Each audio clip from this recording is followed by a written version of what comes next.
Bueno, buenas noches a todas y todos y muchas gracias para quienes Thank you so much for the ones who are here and especially to have this opportunity, a more informal occasion as part of a very intense agenda.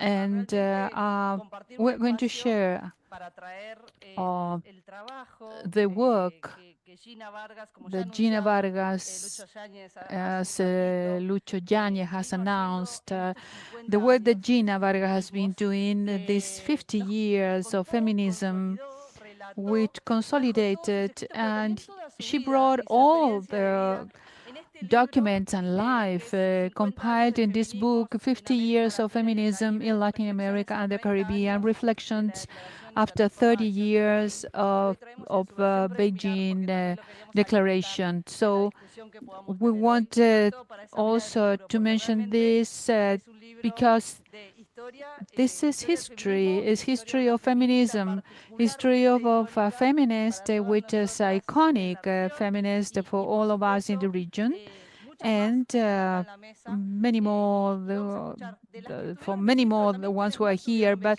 the ones who were in Beijing, the ones who were not there, how are rethinking this new shared vision. So I would like first to ask Maria Noel Baeza to provide us with a brief introduction, and then we are going to continue with the agenda. Thank you so much. It's a pleasure to be with you. And I would like to thank Gina. Gina, you are a reference for all of us. It's a pleasure to have you here and to be with you in this such an important evening in terms of recovering the history of feminism, which is so important, and to receive that from an activist up until today. That's something very important as well. And this is a wonderful story from what Lucy said yesterday from mechanic upstairs, which didn't allow the delegates to come in. Something very funny, typical of Lucy, up until the way you spoke without words, but just with banners. And we can walk with you as the protagonist of a self-reflection of what has happened and what do we need to do. A person deeply involved, which has combined the personal and collective experience, because you have created a number of organizations throughout your life. And this is helpful to understand where we're coming from, and we can stop here and to rethink about our future.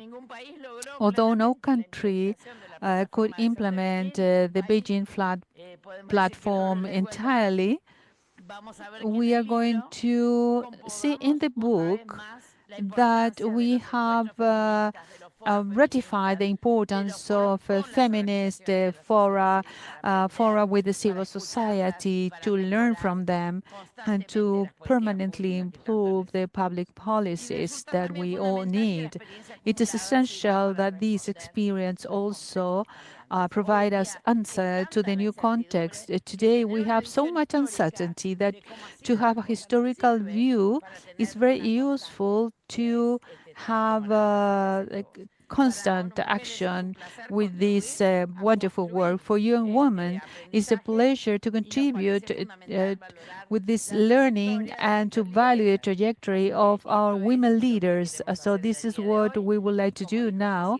And as Cecilia said, we're going to listen from you all, and hopefully we can have a final paper version and not just the QR input. Thank you so much, Gina, for being here, for being a wonderful feminist women leader.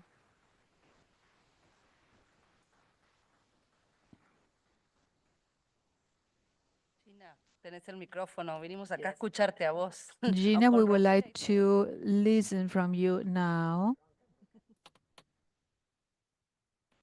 Gracias por Thank you so much, Maria Noel. You're always giving me such nice, moving feedback. Thank you so much. What we're going to listen today is the result of UN Women and is an insistence of Anna Falou. And no, she wants to introduce you. Would you let her to introduce you? She wants to introduce you because this is going to be more in line with the 50 years of feminism that the 25 years I've been with her. Well, I was included in the agenda, but not in this moment, but later. But I like this informality because with informality, we have built a Latin American feminism and the Caribbean feminism as well that has been extraordinary, that we have taken huge leaps to change the conditions and circumstances of women in the region. And well, uh, my beloved Gina, well, she's very thin now. She was fat in the past. And all the known faces, Norma, Vicky, I don't want to mention you all because I'm going to leave someone out. So I would like to say that, well, we were together in Beijing process, but not only that, we were together also in UNIFEM. We were colleagues there, and we built that feminist agenda, which was, I mean, the beginning of UNIFEM. Thank you, Maria Noel Baeza.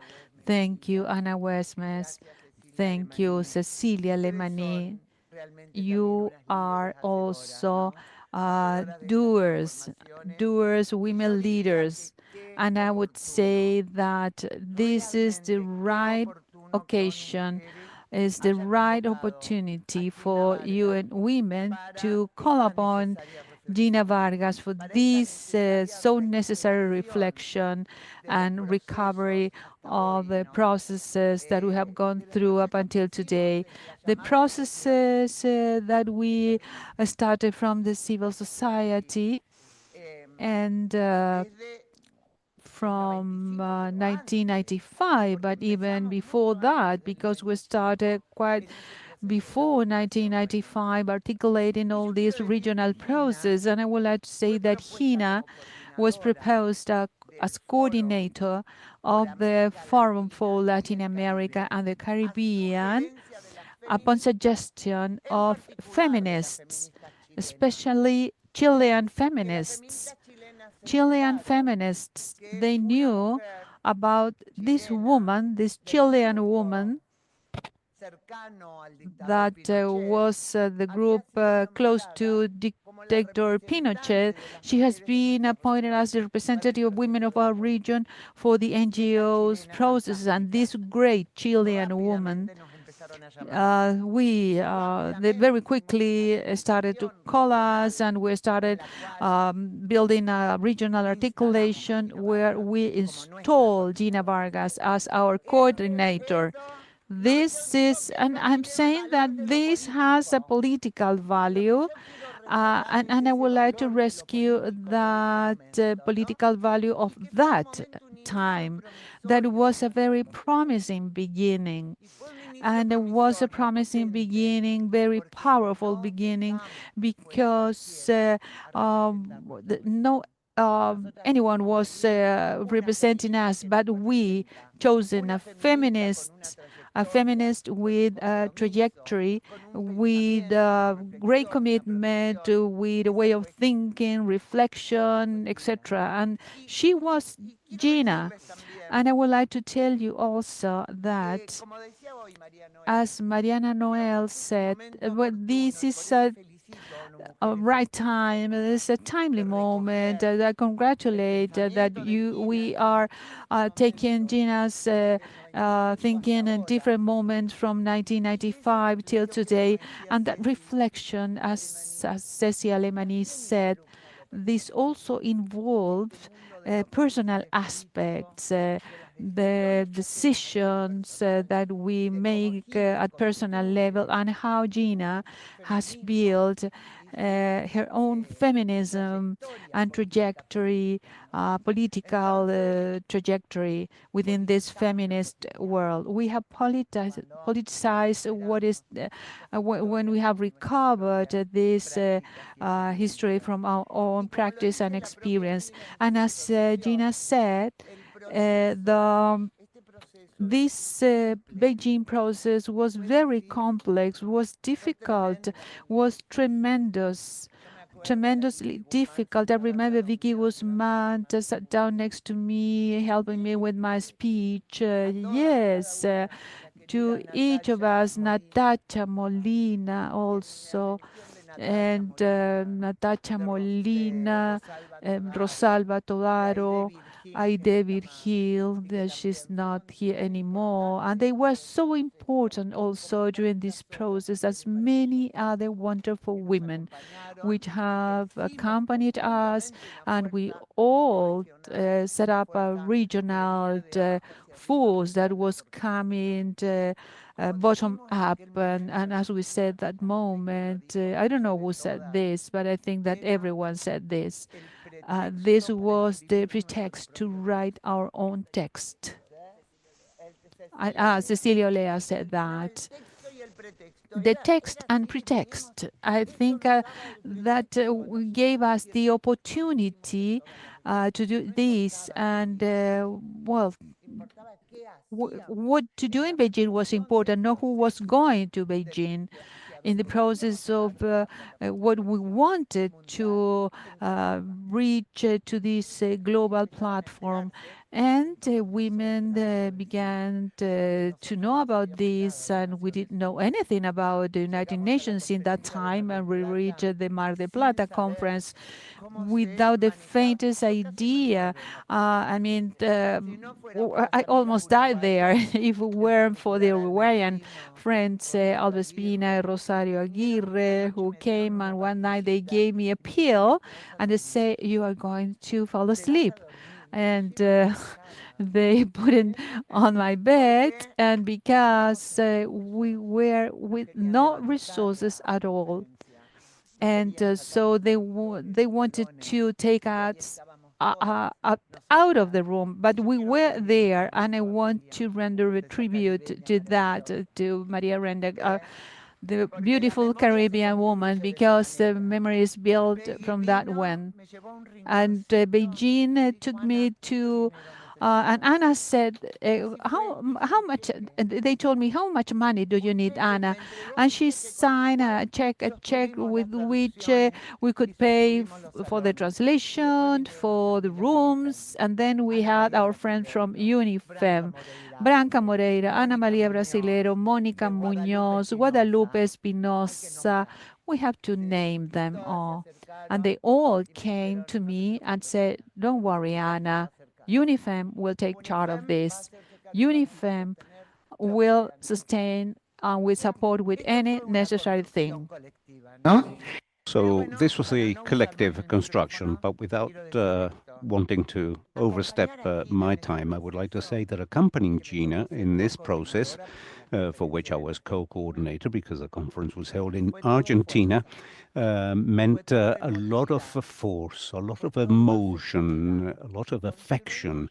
We were able to build affection, respect, and love that has been long-lasting over time with Gina and with all the beautiful women, the national coordinators, the sub-regional coordinators, with whom we had arguments and discussed, but together, all of them, we were able to draft that text. And Gina was the most generous coordinator that we could ever have had. Her honesty and her intellectual generosity, her talent, involved a tremendous commitment. But at the same time, she was very funny. We have laughed enormously. I have the funniest of anecdotes, and some are of a very high tone, and I cannot share them in public. Many stories come to mind, and that was what our process was like. Dear friends that supported us. Norma Sanchis was permanently there, always saying, "What is it that you need?"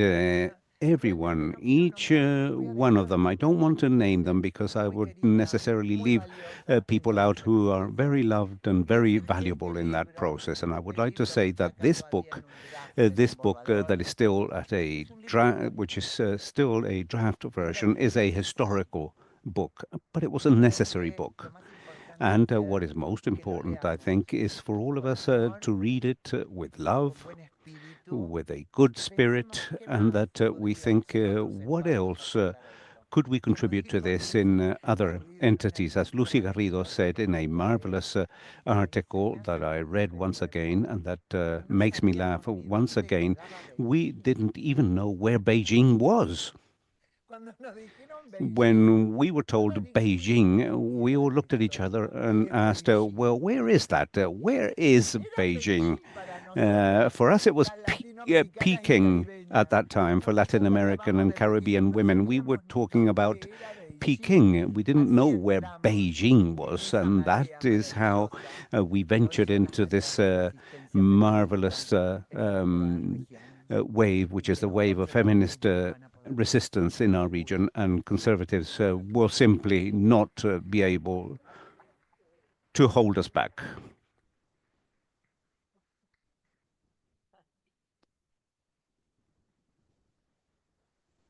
Muchas gracias, Ana Falú. Thank you, Ana Falú. And I become very emotional with your love and with all the beautiful things that you say. I don't have, my throat is suffering, but I hope you can hear me okay. Now, I want to refer to three moments to talk to you about the process itself until we reached Beijing, and even after that, and conclude with what we have today as lessons and as obstacles after 30 years, and end up by sharing with you what Beijing meant to me at a personal level, because it was indeed very meaningful. What I would like to recover is this process that also leads me to remember one of the most enriching, complex, and dear moments in my life.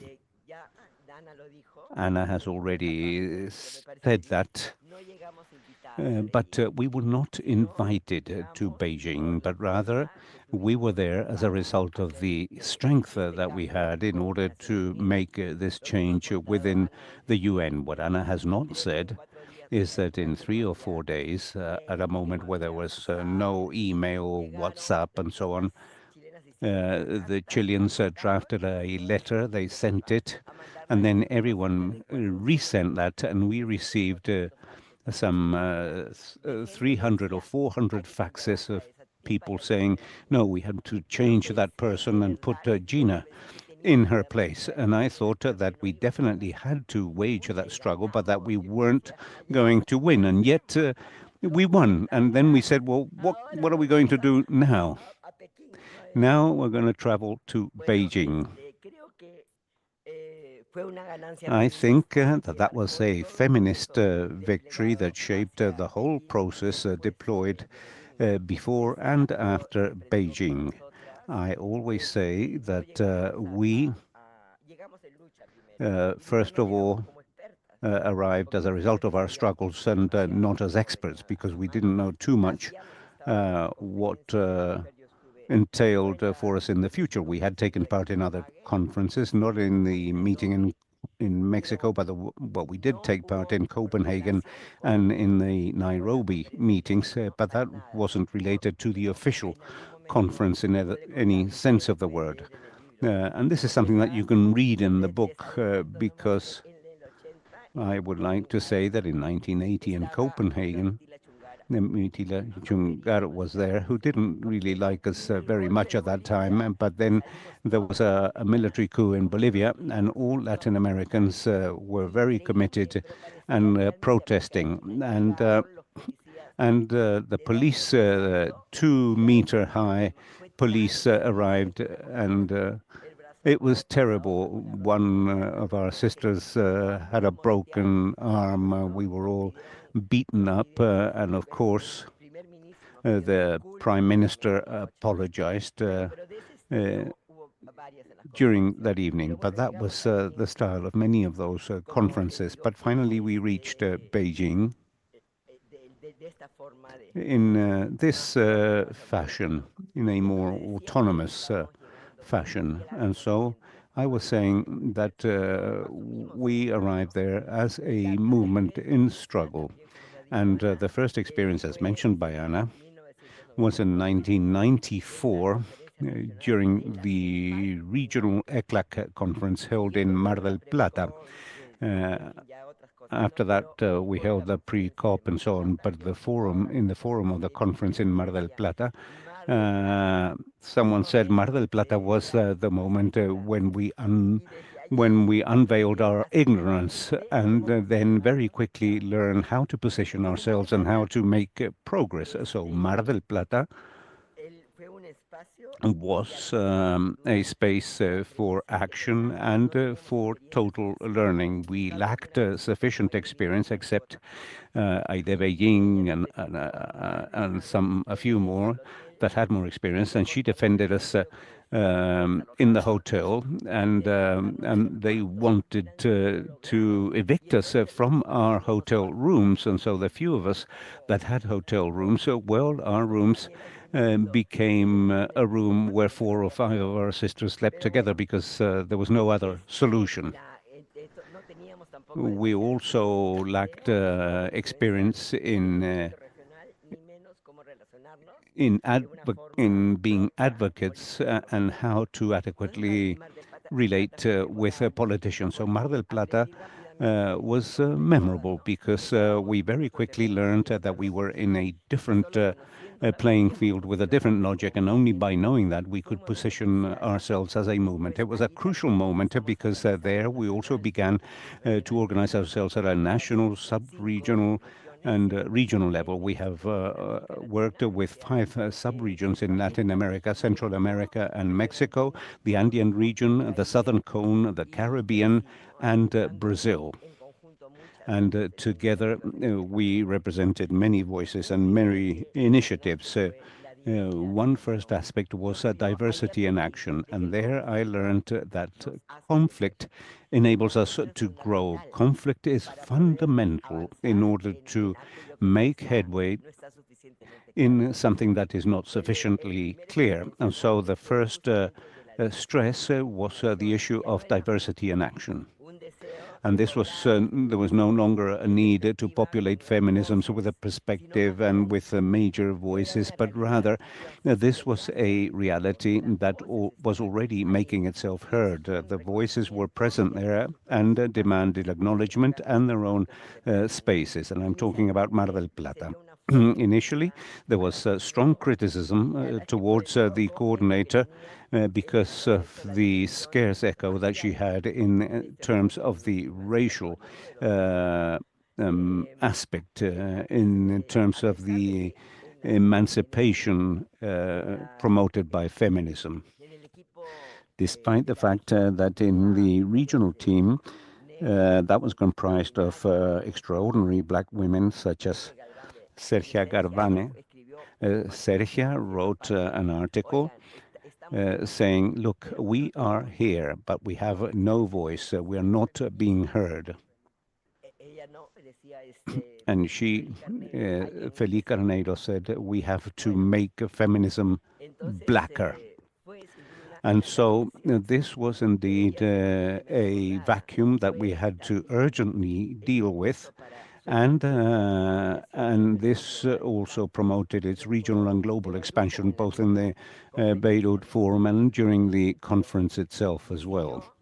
And this continued throughout the conference. The way in which indigenous women's movements, indigenous feminists, Afro, Latin, Caribbean feminists have taken on board and have contributed to feminist agendas is something truly very impressive in this 30-year process.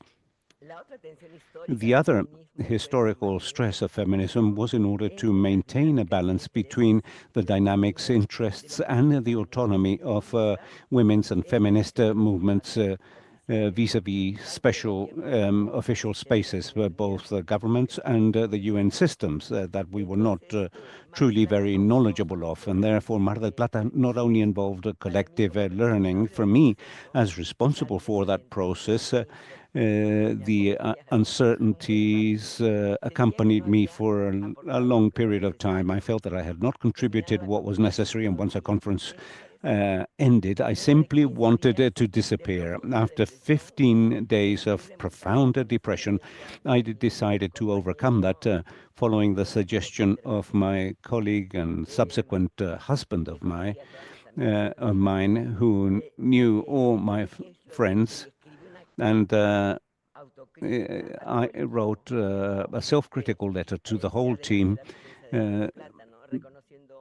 that acknowledged personal, political, and collective limitations, and suggesting that we should redirect the process. The human and political quality of the team, Anna was fundamental, but it was not only her, became evident. And at that moment of crisis, that was fundamental because it enabled me to recover the confidence that we were going to be able to do this at a collective level. But moving from the national to the global sphere was fundamental. We were already organized. We had sub-regions. We were holding meetings in each one of the regions or in each one of the countries in order to continue to discuss and to prepare ourselves.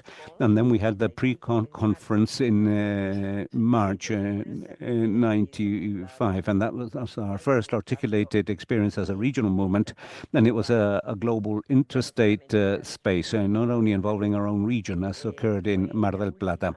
And it was the second and last meeting preparing for Beijing, held in 1995 in New York. Before that, we had readjusted we recalculated our experiences and skills, and we found we were facing a very complex reality in our country, in our region. Many of the governments were conservative, a significant delegation of governments who were weak and lacked expertise. A few governments joined civil society and rather began to incorporate people linked to the church and to that type of sectors.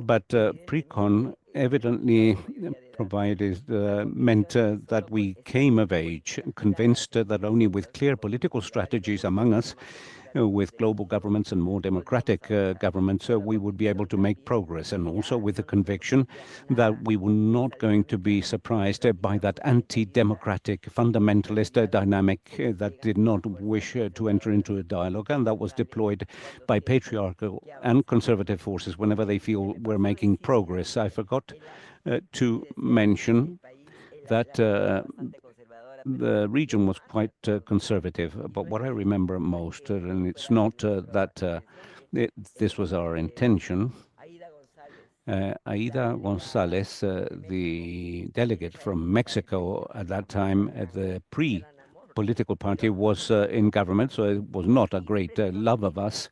She didn't really love us, but she upheld marvelous positions in the defense of the rights of women. She looked down on us, but she said very wonderful things.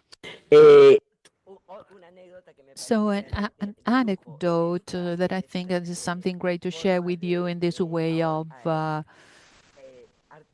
articulating the differences and to find common grounds.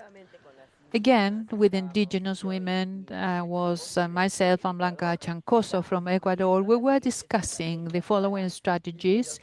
for the dialogues between feminists, indigenous people, and we were reaching some agreement. And suddenly, we have this old guy who came there with some papers, and he was speaking loudly, and Blanca said, "What is he saying?" And I heard, and I said, "I don't know. He is against abortion." And she stood up. She stood up, Blanca Chancoso, and she went over him and she said, "Listen to me. You, no milk, no baby, you are a fool." And she threw all the papers out, and this guy, as she was with the skirts, and I mean with all her feminist culture, and he was absolutely paralyzed there. And she also tells this story. I have written this many times, but you know that this dialogue that wasn't the main topic, but had this repercussion in terms of the different approach of our sisters. And in that sense, I think that Beijing, more than a conference, was the expression of the capabilities of women, the possibility to express and negotiate their experience, knowledge, desires, and part of their utopias. And I wrote this thinking of what I have seen with Blanca Chancoso, but it's valid for the entire process, I guess. So as Anna said, was a political presence which gave us experience of participation with this impressive seal of feminism to come to the process with more than 2 decades of being struggling and feminist connections throughout the region was a great achievement favored by the different feminists meeting in Latin America and the Caribbean, that I think that all of you know that very well. So in Latin America, we have had a group of feminists by that time against the participation in Beijing with very strong criticism, but that was part of the diversities that we had, diverse opinions, and then we have also some problems, but I don't know if I said this or not, but after the experience in Mar del Plata, which has shown us a complex reality full of uncertainties, we started from the region a process of multiple strategies aimed at different levels and spaces to reach Beijing, and with I mean, clear dynamics.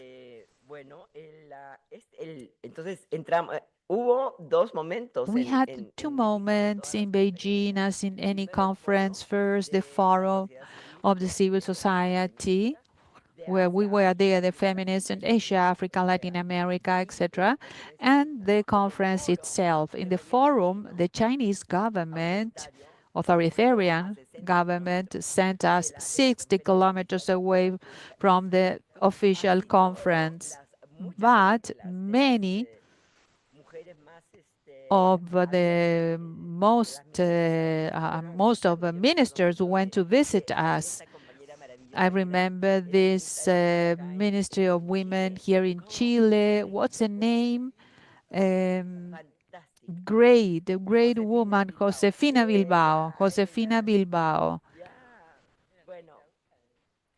No, ya no estaba. No, La Ruth Cardoso también. Ruth Cardoso also, and many others.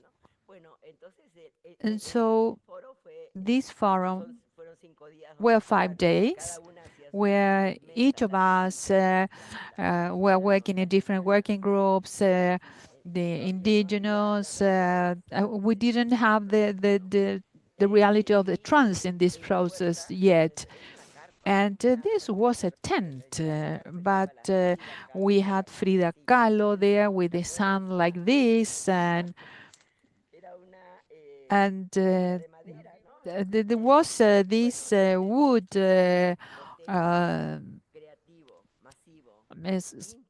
with this good figure of Frida Kahlo, and we thought that that was the best business card to legitimate us in the conference. And the feminist movement could deploy everything that has been learned before and to take the most of it. And what happens in Beijing? Well, participating in Beijing was aiming out to expand these logics also with little experience as movement in that time, because that not only implied interaction with governments, but with some global agencies, a global system that was not flexible, were excluding us, and the dictatorship had been over in different countries of the region.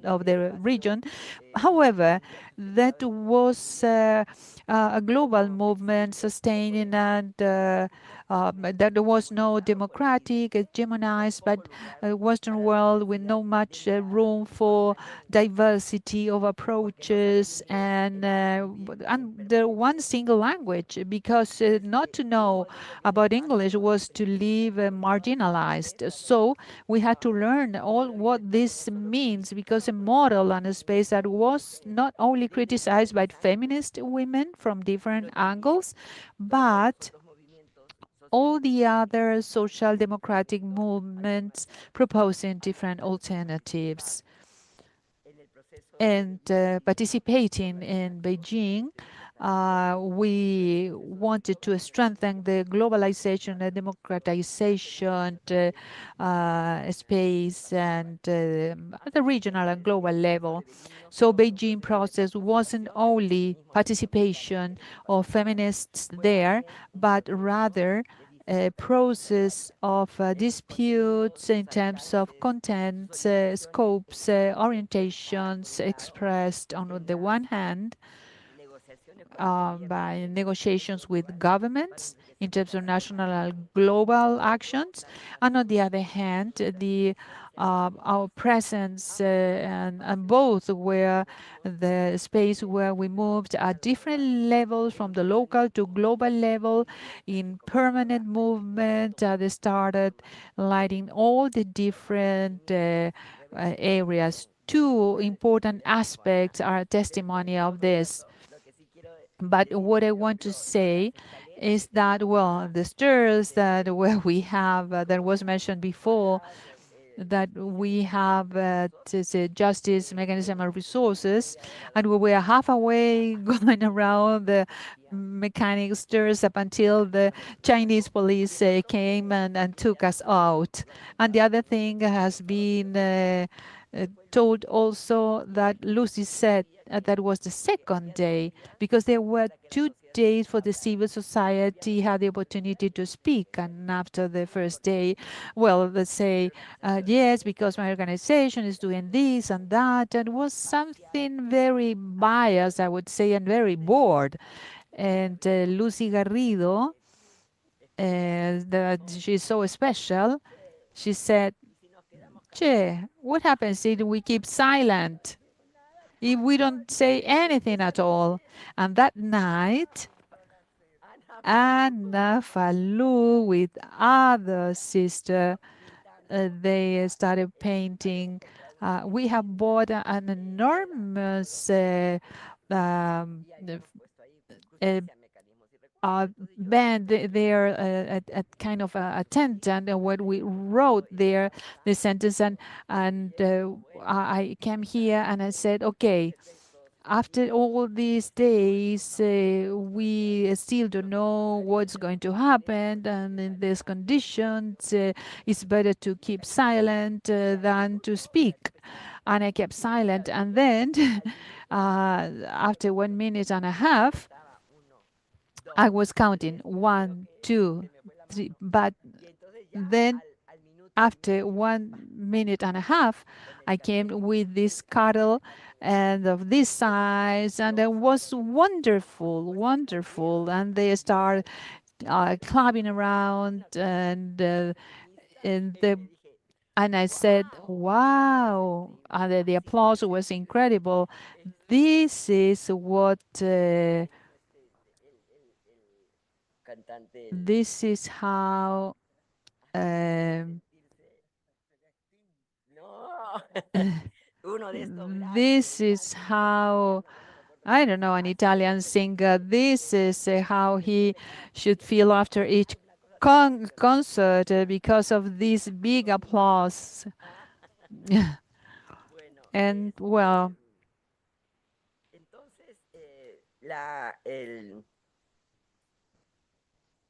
años de esta enorme experiencia, los years after this great experience, feminist women were very uh, important, proposing all what has been agreed in Beijing, but finally that wasn't accomplished in each country. However, we have kept this double strategy, and we are fighting with the governments for the compliance of this platform from an approach that is based on dialogue and autonomy over these 28 years. But,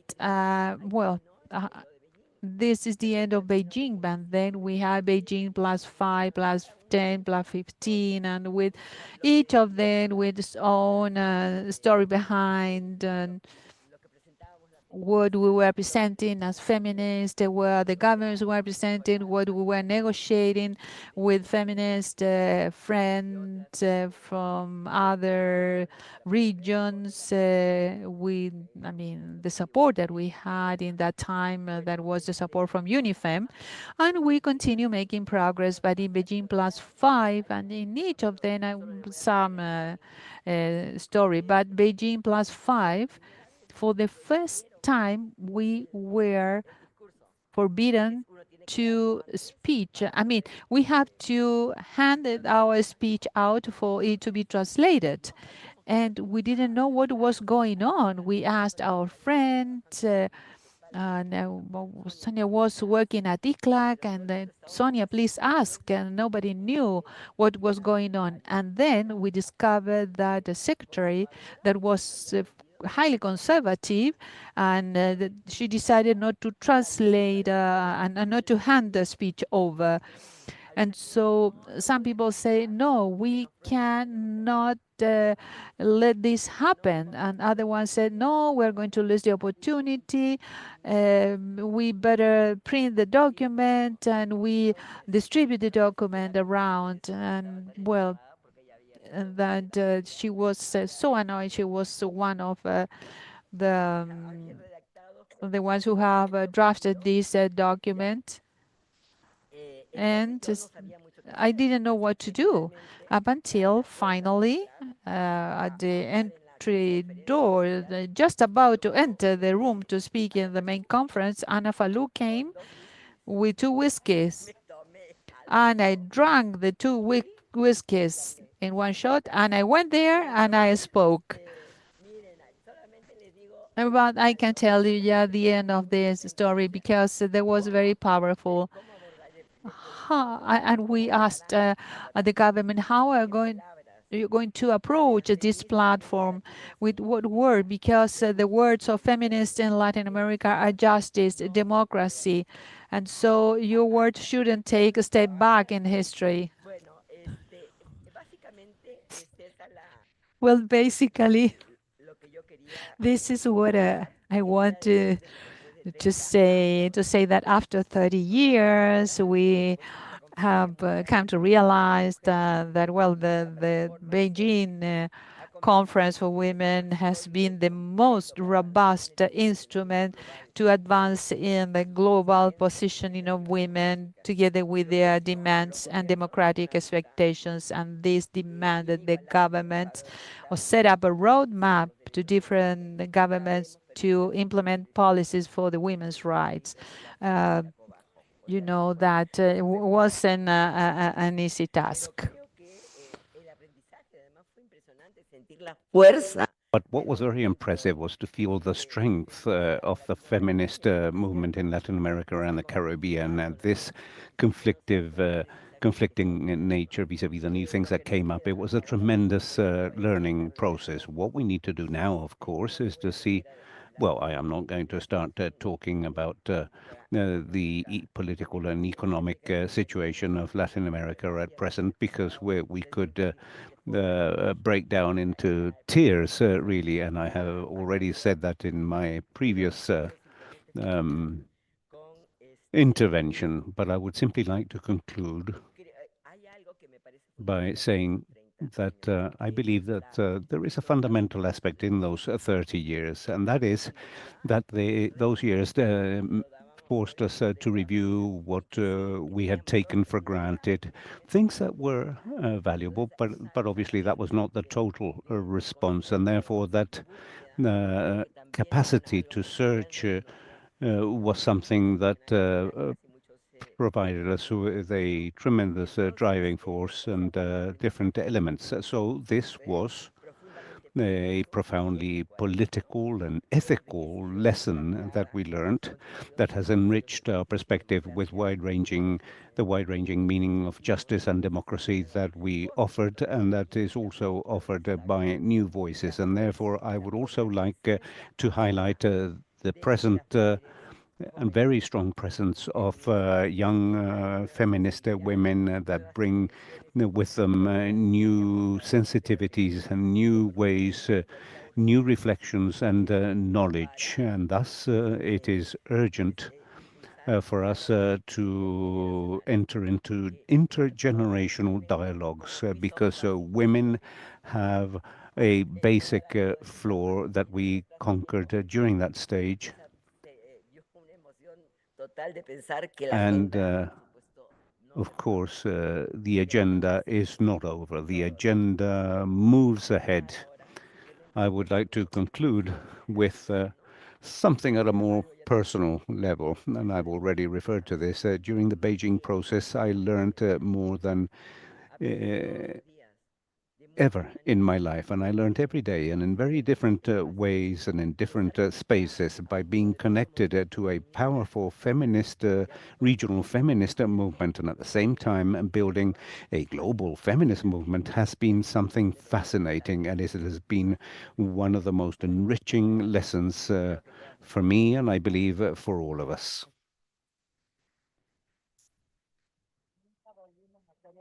No, nunca. Bueno, aprendí I que learned that interaction with governments is important if and when the autonomy of the movement and its transformational agendas are not displaced. I learned how difficult it is to incorporate diversity and differences, especially when there are so many inequalities among us. And this is a learning process that will be never ending because that slow discovery of the other, permanently overcoming our internal defenses and seeking democratic expansion as from feminisms. And I believe that this makes us better persons. I learned from women about friendship and solidarity. I have very few negative experiences in this process, except in the feminist meeting in 1996, where all types of horrible things were said to us at that time. But that is over. And despite the fact that there are obviously differences, there is a much more fluid relationship now that doesn't have the horrible characteristics it had at that time. So we learned as a result of that. Entonces, ha sido apasionante. So this is very, very interesting. It has been full of solidarity. It has received the backup of the movement committed in this venture. at a very difficult moment in space, and I have learned to work not in one but in several teams at once. Something that is not easy, but well, we were able to do that. And the one that is most significant was the regional team, comprised of the diversity of feminists that accompanied the process by subregions, by networks, and by agencies, especially UNIFEM, which is today UN Women, and by ECLAC, that was already involved with these processes, and also with the life experiences and the experiences of struggle of these women. It was a wonderful group that was diverse, powerful, with multiple dialogues, with shared and effective leadership. It was the discovery of the strength of our diversity, unity at a global level in order to promote the interests of women. I also learned about the enormous difficulties at that time in order to work with our differences within the feminist movement, as expressed in one of the feminist meetings that I mentioned. I also began to learn how power works and how leadership works, so within and outside the movement, within and outside of myself. I learned from my mistakes. I learned to accept my insecurities as part of that permanent process of discovery and of learning. I learned also from my own strength. And finally, as I mentioned in one of my latest articles, I learned that tolerance and dialogue facing the conflicts that come up is the most precious virtue in order to establish democratic relationships, and that is sometimes the most difficult virtue. And again, I would like to repeat that this was a collective, creative solidarity and critical and self-critical process, and also very powerful in its results, that left us at that time and in the Latin American and Caribbean horizon for now and for the future. Thank you very much.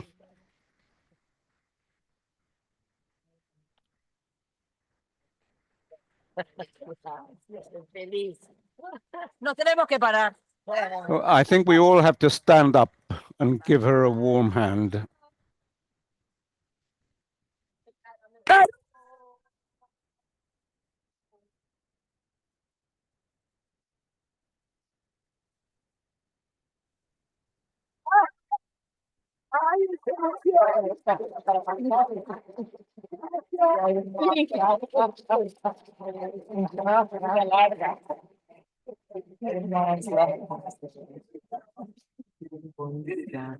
Y todos quieren venir a darle beso a Gina, pero Everyone wants to kiss Gina, but this is not over yet, because on the table, well, first of all, many people have already been named and were present at Beijing, but many in the room also want to share their reflections with us. But Anna Westminster, since we've changed the order, you were left for the end, and not only because of your present role at ECLAC, and Flora Tristan, I think. Bueno, Sina, yo me tomo la palabra. I me would atrevo a like tomar. to dare speak because I have been a colleague of Gina, whom I love very much. She has been a great leader, very democratic, very horizontal. And so I want to express that acknowledgement to a very dear friend.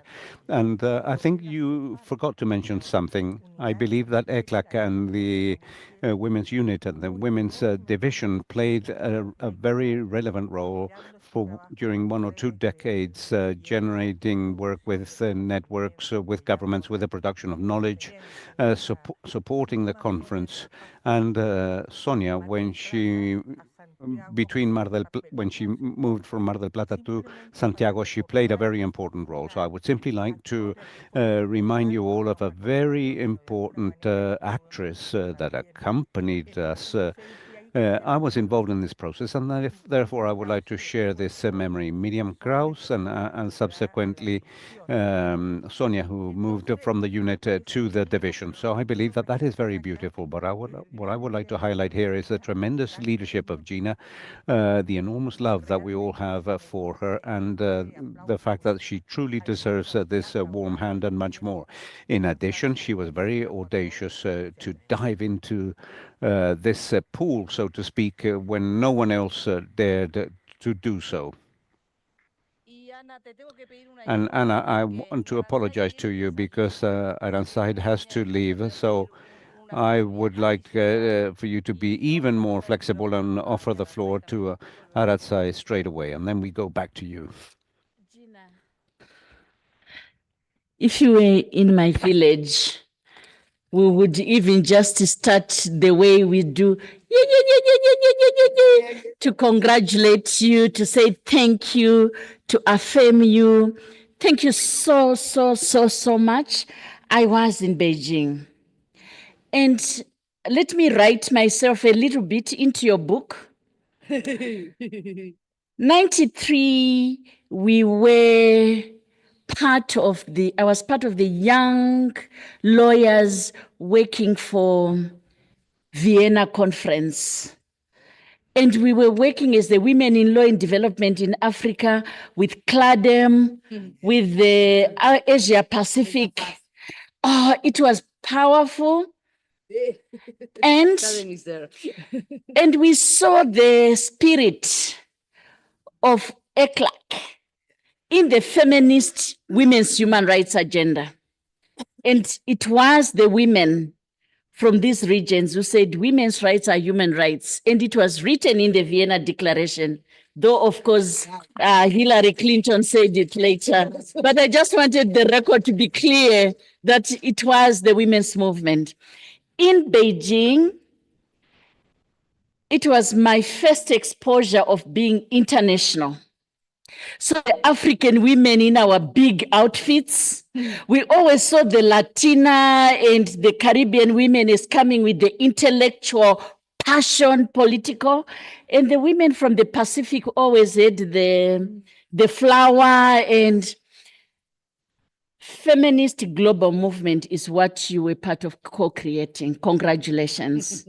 Congratulations for that.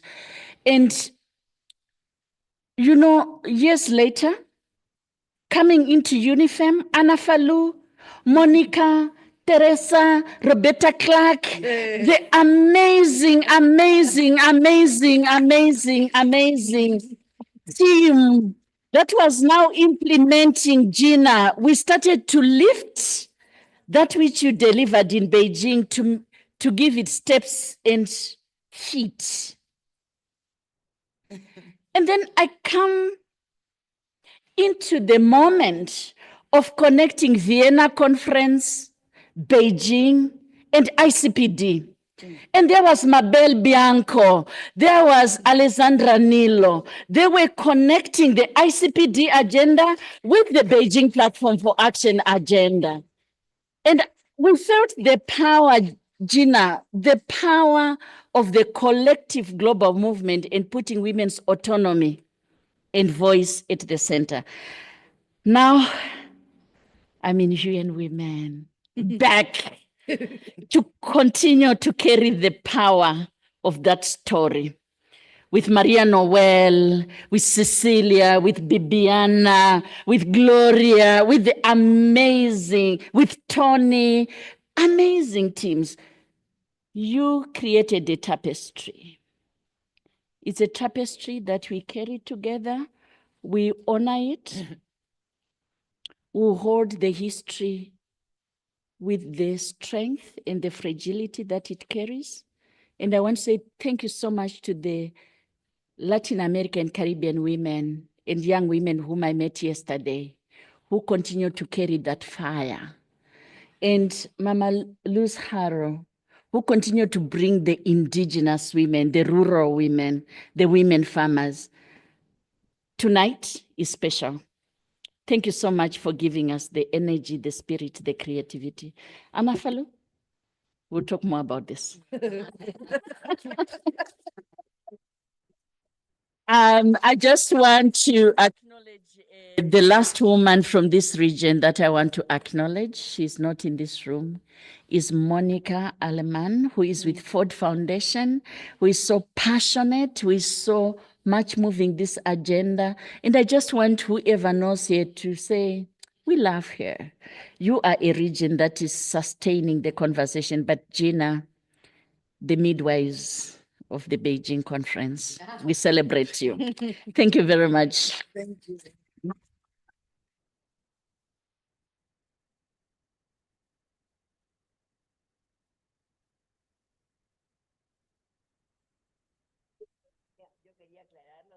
Prendele el micrófono. Prendele. No, que yo, claro, yo no hice una cosa muy clara en Well, relación a something very clear in terms of ECLAC, and I always do this, and I said that Sonia, No, pero la que hizo la negociación the ones who made a negotiation for the forbidden speech was Sonia, and then Miriam Krause also. But anyway, that was great. But ECLAC has also enriched enormously all the feminist movements. I would like to add something. No, all young women, that platform that we had in Latin America and the Caribbean was always one step ahead than Beijing. And that's why we were so strong. Much better than Beijing. Si me permiten, yo quisiera If you allow myself, I would like to thank Gina before leaving. Ana Falou, thank you so much for what you have done. I started organizing women since '88 in Pastaza, and Ana Falou knows the place where I'm living. And I told you before that it's very good that we can give Gina a round of applause standing up here now that she's alive, because I have to honor the memory of Aida Leiva. She created the network of in Latin America and the Caribbean, and Sonia Palau also. Sonia Palan, she received me in Quito when I was going out of the Amazonia to do task, because I'm a peasant, and today has been said that Ana Falou knows, and you know also from UN Women, how we have worked. And I said, ask United Nations to ask for the Rural Women's Day. I always have had this dream. I went to the first meeting, the second meeting, and now we have, this is the sixth meeting, and the third meeting, I could say the 270 rural women of 16 countries which were present in Ecuador, Latin American sisters, welcome. I've got this dream, and if you consider this a good dream, please work all together to get a collective proposal. And March 9th, 2012, we finally has this request from the United Nations to declare dedicate the rural women for all the years of exclusion. And we have been working, and the OES have recognized this 10 years period for the recognition of rural women and children. 2024, 2034. So thank you so much for all what you have done. I'm honoring the Gina now. I can imagine how did you feel when you were moved out of the room, but we are not defeatable. And I think that young women should take this home historically, because I've heard even in Brasilia, a girl that she's a sport a girl, and she said, please don't talk to me about gender, because there is still reluctancy, because we don't know how tough has been to go along all this process with a lot of effort, a lot of personal sacrifice, and we have lost some people along this way. And thank you, Anna. Thank you, you and women, because the first leader women was with the support of FEMCO, Monica Muñoz. After the Fatima Association of Women, we started with the first school, and Sonia Palam was my mentor, and many of the sisters. And since then, women started having participation in the political area. Luz, I would like to stop here because interpreters have to leave, and then we are going to have a cocktail party. This is not going to be so long because the building is going to be closed because we have exceeded time. So I have Anna Westmes. She has been waiting here. Norma also is the last one, and then Anna, and then we're going to talk during the cocktail. Just a couple of comments because each one could add her own personal view. But yes, we have had a dynamics and a propositive agenda in Latin America, which was very powerful. And then we have encountered these governments which were not so open to any proposal. So I would like to rescue the role of some feminist sisters, especially the Spanish one, the Spanish socialist sister, which we felt and we received great support from them, and they were with us all the time. And on the other hand, the room that the conference gave us to expand ourselves on the agenda, especially in my case, I was fascinated with the caucus that we have every day about economic justice, and coming from a continent exhausted with the recipes of Washington Consensus, that was a possibility for debate. Very incredible. A round of applause, Norma. Ana, parece que hay mitos además de las ganas de Anna, and we have other two sisters here. They would add some reflection from the Caribbean perspective, and then we are going to close.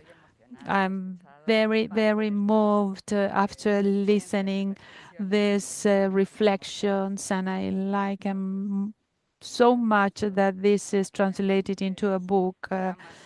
And dramas, reflections. It's a real honor to be here with many of you, which are part of the history.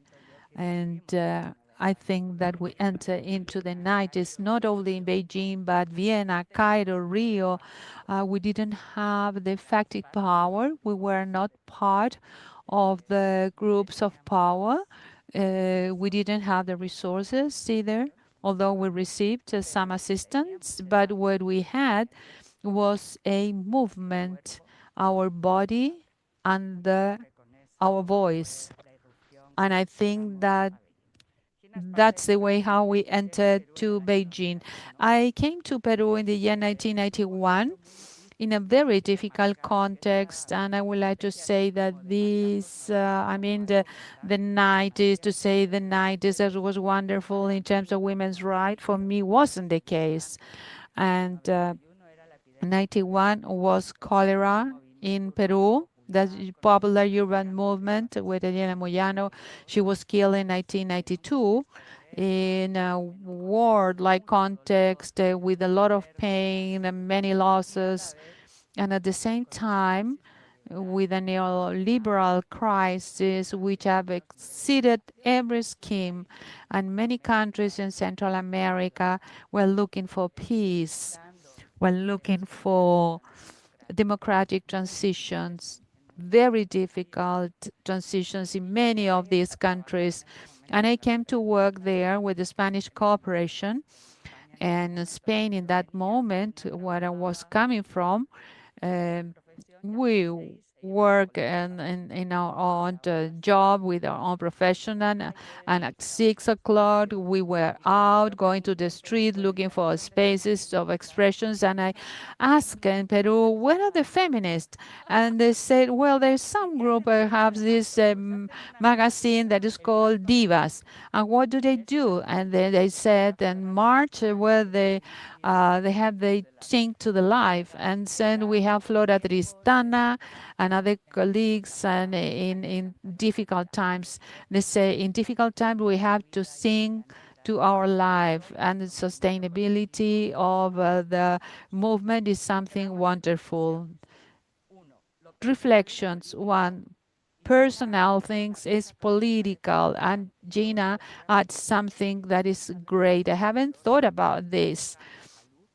And political is something personal, and this is so clear in how she's sharing this concept. And I would like to say that we not only have discussions inside of our respective countries, but also conversation with Julia Tamayo and lawyers who went to Vienna, that they said that the upset need to be politicized, and the ones who were working in health. And well, this is not so clear, but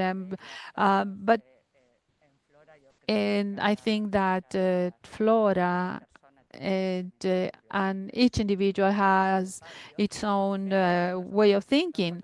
But we said, the ones who were coming from the health field, we said that feminism was emancipating, and not only to emancipate upset, but we have to open the doors to happiness, to life, sexuality, and discovery of our projects. Diverse but not scattered. That was a great contribution, and it has been said here that the presence, interests, and also the need to indigenize the struggles, and how Wairu was unique in this respect. And I think that they were thinking of this. Hopefully in Mexico, we can have a tent of diversity, we can have an icon, we can have this wonderful tent and canvas, etc. And I said that the processes also are very long sometimes, and they take time. Democracies, the new and old agendas, and definitely the idea of the right to have rights up until today, that we are putting the importance of life at the core, like the importance of the planet and eco-dependence as well. Other things that you have said also is how the Latin American presence has expanded the connectivity, that this proposal of movement, as Gina said, about Mar del Plata. And also I have some difference with Gina, but for me, Mexico 85 was a milestone. I have the opportunity to know the ambassador Ere Gonzalez from Mexico. We have Istro, CEDAW, UNIFEM, our convention, and that was essential. The importance of the regional conference and partnerships. This space is unique. We are the only regional commission which has a gender divisions, and so the conference exists since, from the very beginning. And I would like to open this dialogue between the regional and global aspect, and how the global has been taken to the local level. I heard about autonomy, a structural node. They talk about the society of care, and I say, wow, it is really worth being part of this that far from being bureaucratic, they are very important. I think that to defend multilateralism today, that has no discussion, and we are the history that we inhabit. We inhabit the desire for transformation, and this is what I have to point here, that I think that we could expand on this because and the book is wonderful and we have to read it. I invite you all to read the book and to think about the book and about other publication of UN Women in Colombia, that is a life of intellectual activism in homage to Magdalena Leon and this connectivity between the movements and academia. During the 90s, we have UN Women, Gender Status, and 83 in the case of Mexico and the Colmex. So there was a great interface in terms of what was being discussed in the academia, how this was linked to feminism and different transitions. And the other thing that has been mentioned here, and I think that this the core of the feminist proposal, especially in the South, is the pacifist vocation, this idea that indigenous women have taught us that this is a correlation between body and territories, that we need to defend life, peace, territories, from the cases that we have in the region, and Sepusar, Mayachi in Guatemala, Macrocaso in Colombia. I think that violence, sexual violence, violence against our bodies, and the importance of in a world of genocide, we have to defend peace, defend life, is a must. Hopefully, this reach to the regional women's conference, and we are going to be more connected there with the delegations of the governments. There were a lot of feminists.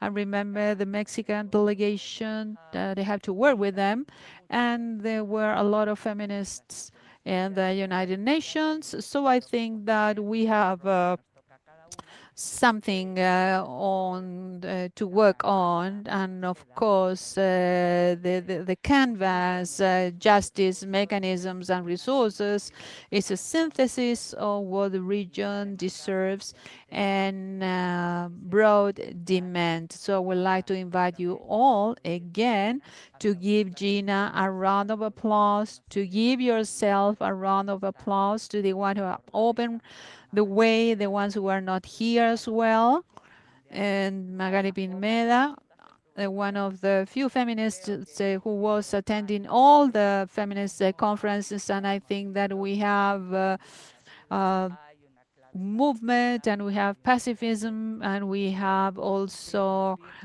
the desire to, disturb, to rule. And I hope that Gina is bringing all this spirit here.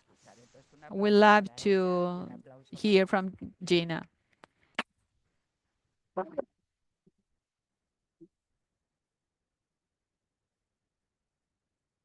Creo que nos podemos quedar horas. Well, I think we could talk for hours remembering and discussing these issues. We ask Aisha, Constador, and Terry, who are members of the advisory committee of civil society for women in Latin America and the Caribbean, to share their reflections from the Caribbean. We know that we're running very late, that we have a cocktail party outside, but I want us to listen to them if possible. And I was not in Beijing with you, but hearing all of your wonderful stories, I wish I had been. Congratulations on the book.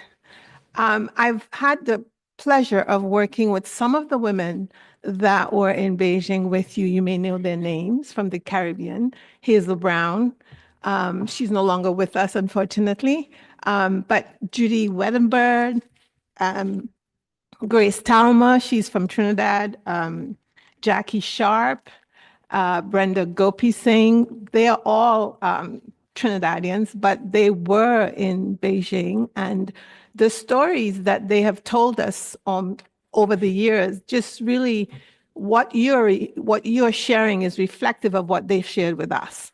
What I'm coming away with is that Beijing was like a coming of age for feminists in the region, for feminism in general, but feminism in the region, in the Caribbean and in Latin America.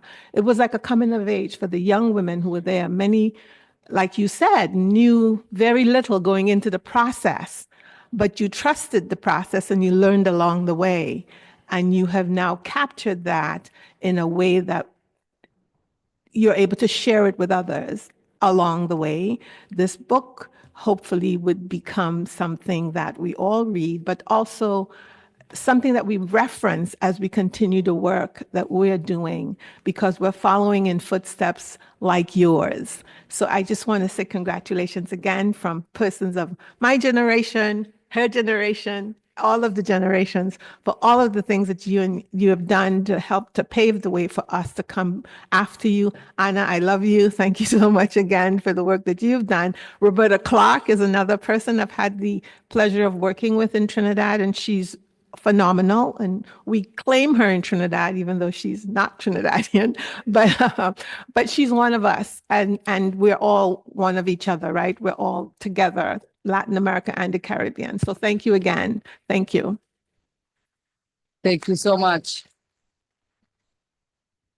Y Terry estuvo Terry was the previous generation of the Civil Society Advisory Group of UN Women and promoted this work with human rights defenders and accompanying ECLAC with regards to the Escazú process. And that, as a result, thanks to you, Terry. So you are also updating us in the implementation of Beijing and its instruments.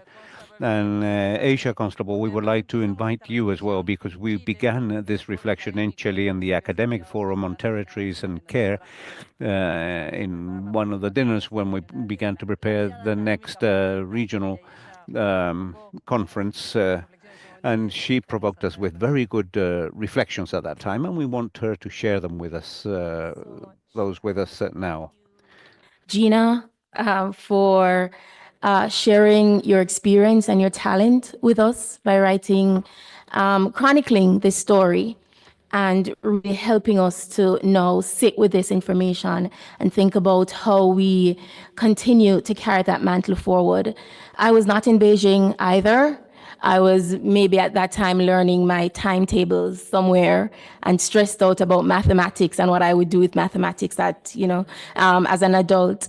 But I strongly believe that the work that all the women in the Caribbean that I've had the pleasure to sit with and to learn from, the Judy Wedderburns, the Lynette Vassals, the Peggy Antrobuses, who Peggy is someone who I still call, if I get a headache, I call Peggy.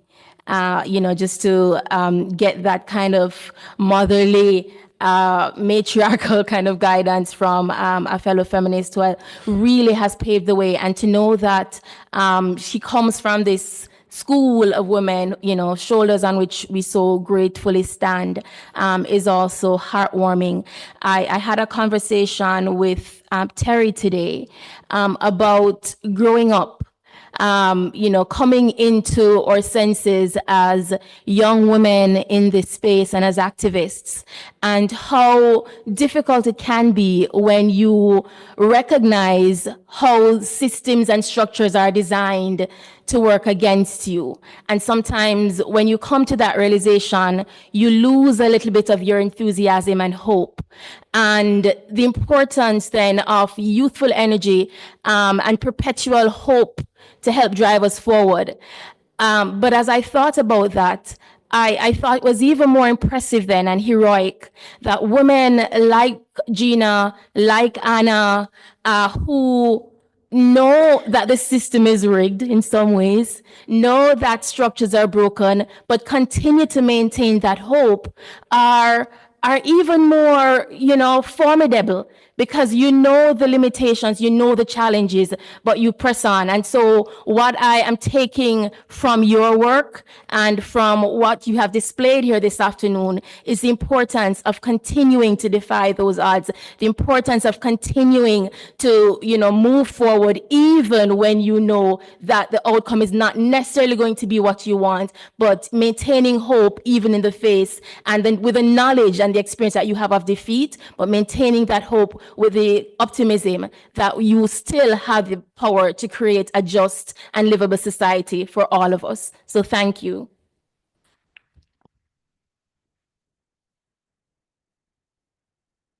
Muchas gracias.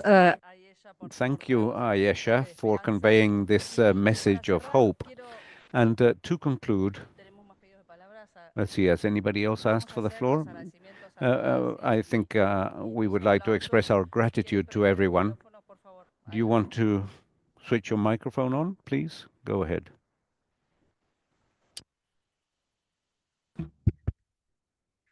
Bueno, no podíamos ir sin también pensar, ¿verdad? Como el proceso de las mujeres indígenas, que ha sido también muy importante. Y el de estar aquí en este año es crucial también para nosotras como mujeres, juventudes indígenas, ya que también en toda la historia siempre se dice que en la historia, las experiencias, eso queda siempre marcada, ¿verdad?